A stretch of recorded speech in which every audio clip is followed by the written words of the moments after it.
Maka malaikat maut turun ke sini. Makanya ketika sakaratul maut sudah datang, maka yang baca Quran hentikan. Kenapa? Oh, memang gitu ya. Jangan semakin kenceng. Ayo Pak, insya Allah Pak, gitu. Al-Baqarah Pak, Al-Baqarah Pak. Al-Kahfi, Al-Kahfi. Enggak lah. Yang baca Quran berhenti dulu. Kemudian digantikan dengan kita mentalkin. Antum agak ke sana dikit. Masya Allah ya. Orang yang meninggalnya kooperatif ini.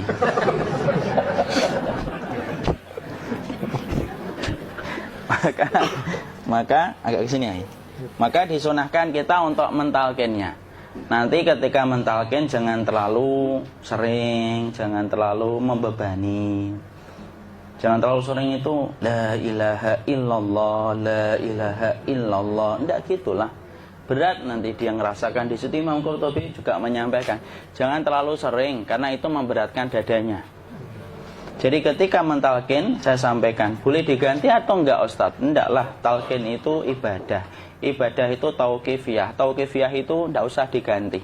Karena Rasulullah mengatakan, lakinu ala mautakum la ilaha illallah. Talkin orang yang meninggal di antara kalian dengan la ilaha illallah. Enggak usah diganti Allah Ustadz yang lebih singkat, lebih pendek. Tidak usah. Subhanallah Ustaz, tidak usah. Kenapa? Karena talqin sudah ditetapkan ucapannya oleh Nabi, begitulah kita mencontohnya. Jadi tidak usah diganti.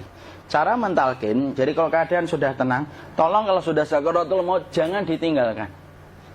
Karena sesungguhnya pertempuran setan itu pada detik-detik kematian semacam ini. Dan betul-betul berusaha untuk menjadikan dia murtad.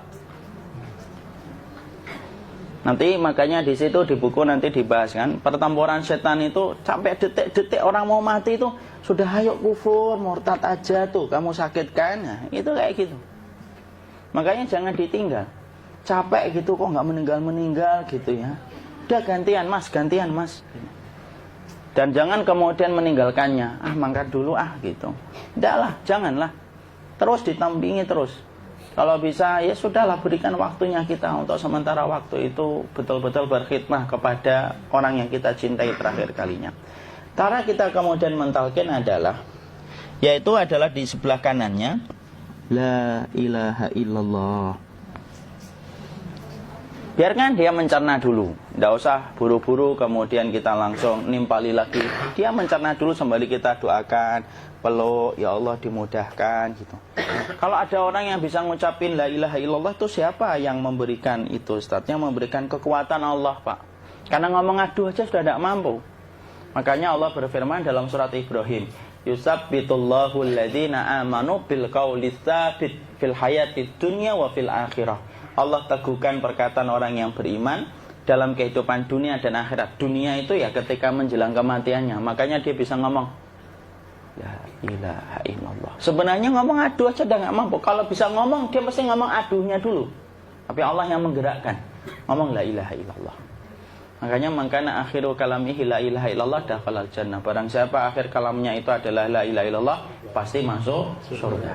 Makanya kita lagi la ilaha illallah. Dah. Cerna dulu. Enggak usah minta diburu-buru ya. Enggak usah gini. Ayo, la ilaha illallah. Ayo.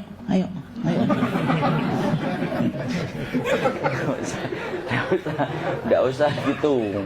Ya, biarkan dia pelan-pelan gitu. Ayo tapak, ya Allah capek saya Pak. Enggak usah gitu. Ya ucapkan la ilaha illallah. Kemudian dia mencerna. Lalu kalau dia sudah mengatakan, untuk mengatakan la ilaha illallah. Ya, kalau sudah mengatakan la ilaha illallah, berarti sudah. Tidak usah ditalkin lagi, tidak usah. Belum meninggal juga Ustaz? Tidak apa-apa, biarin aja. Dia di situ aja. Kecuali dia ngomong lagi dan gak usah diajak ngomong alhamdulillah ya Pak, ya Allah gitu. Terus dia jawab alhamdulillah ya. Itu berarti ucapan terakhirnya alhamdulillah. Atau ketika habis ditalkin la ilaha illallah, dia ngelihat air. Nah itu berarti ucapan terakhirnya air. Talkin lagi, nggak usah marah. Aduh Pak minta air. Mau minta air nanti aja dikubur gitu loh. Jangan gitu. Biarin aja, jangan kemudian setelah la ilaha illallah La ilaha illallah. Terus, ayo tutup, awas ya ngomong lagi ya.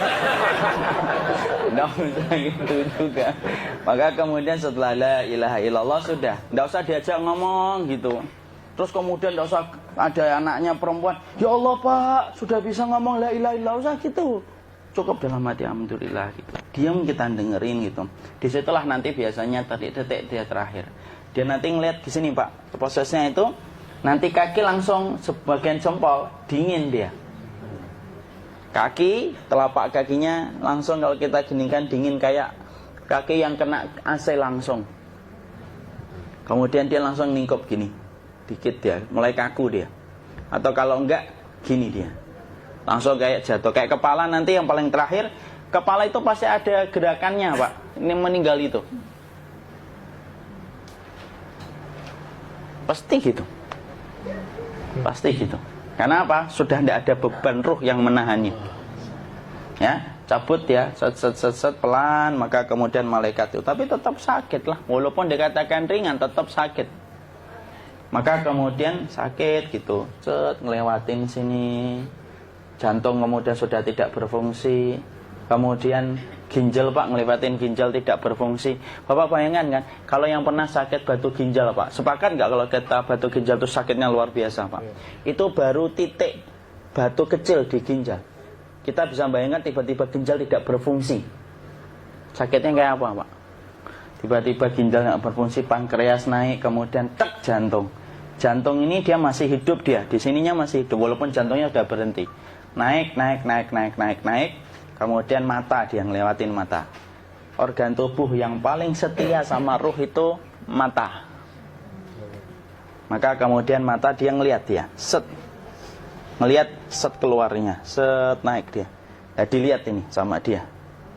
Makanya Rasulullah mengatakan innar ruha idza qubida tabi'ahul basar. Ruh itu kalau dicabut, mata itu ngikutin kemana perjalanan ruh itu. Makanya ada yang meninggalnya gini. Ya itu bukan tanda su'ul khatimah. Itu tanda fitrahnya mata ngikutin ruh. Atau kemudian bukanya sedikit. Ada yang kayak senyum Pak. Ada yang kesini yang keringetan. Nah itu tanda husnul khatimah. Ada yang senyum. Jadi sakitnya setelah selesai itu plong gitu loh. Makanya kemudian ada yang tersenyum. Maka itu tanda. Kalau kita ngelihat orang yang membuka mata kayak gini, tidak usah takut.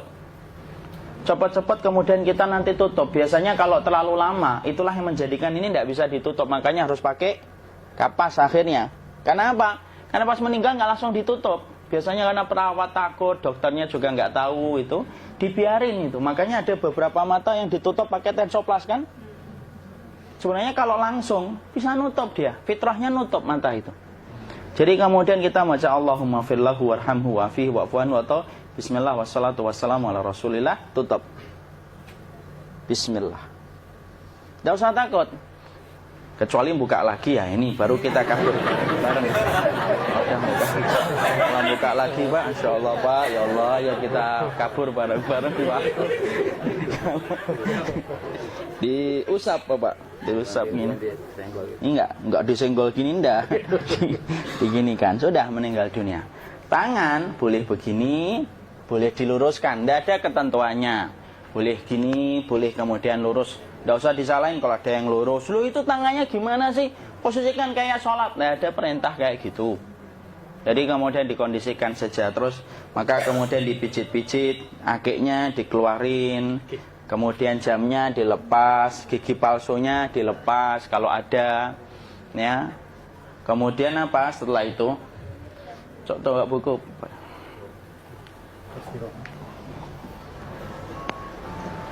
Kemudian kalau bisa awal-awal kemudian taruh buku atau sesuatu yang agak berat di perutnya ketika baru meninggal dunia. Kenapa kemudian ditaruh kayak gini? Bukan apa-apa, supaya membantu sisa-sisa pencernaan dia untuk keluar. Nanti Pak, biasanya kalau kita taruh agak yang berat gini atau kemudian kita gini-gini kan. Ini udah makan belum Akhi? Udah makan belum makan kok udah gede ya. Maka pencet-pencet kayak gini, biasanya nanti ketika dimandikan, nah pas dimandikan diginikan saja. Aduh. Nah ini dia sudah keluar di belakang, dia gini. Terus nanti keluar dia. Nah ini keluar langsung di belakangnya. Dan memperlakukan orang kalau sudah meninggal dunia itu yang lembut gitu. Kenapa? Inna kasra admil mayyiti kakasri admil hayyi. Mematahkan tulangnya ketika orang sudah meninggal dunia itu lebih dia rasakan sakit ketika mati daripada ketika masih hidup. Tuh Islam itu sampai sama orang mukmin itu kalau sudah meninggal aja sampai selembut itu. Kok hidup kasar itu kebangetan dia jadi orang itu. Mau sampai orang mati itu kemudian disuruh yang lembut, kalau ada aib disuruh nutup, tidak boleh diceritain. Misalkan di belakangnya beliau ini ada tompel, gagah-gagah tompelnya gede gitu, tidak boleh cerita. Masya Allah loh, sampai segitunya sunnah itu ngajarin kita untuk nutup aib. Kalau ada orang belajar sunnah sukanya buka aib, nyari-nyari kesalahan orang, sunnah yang mana dia pelajari itu saya bingung. Makanya kemudian gini, setelah selesai, maka kemudian tutup dengan kain. Maaf ya, ya. Ya. Nanti kalau nggak kuat napas ngomong ya. Maka ditutup kayak gini, ditempatkan kemudian jangan di tanah, tapi di atas dipan. Karena apa? Syekh Abu Malik Kamal Said Salim dalam Sahih Fikih Sunnah menyampaikan supaya tidak cepat busuk. Dia taruh di atas. Kemudian ditutup pakai kain apa saja, ya, sembari nanti kita mempersiapkan tempat mandinya, tempat kafannya dan yang lain sebagainya. Maka kemudian kalau ada yang datang boleh dibuka. Kemudian kita mencium ininya apa? Kemudian keningnya. Kemudian kita berdoa, nutup lagi kayak Rasulullah ditutup. Kemudian yang datang terakhir itu salah satunya Abu Bakar. Dibuka kemudian beliau, ya Allah ya Rasulullah, engkau adalah orang yang percaya hidup dan matimu, dan tidak mungkin Allah itu mematikan engkau 2 kali ya Rasulullah. Maka kemudian ditutup kembali. Saat itu para sahabat dalam keadaan mendung semuanya. Maka disitulah kita lakukan kayak gini. Ditutup gini Ustaz ya. Kasihan tidak bisa nafas, insya Allah tidak butuh nafas lagi. Jadi kemudian kita semacam ini kita persiapkan apa yang bisa kita lakukan. Nah itulah proses kematian dari sakit sakaratul maut sampai kematian.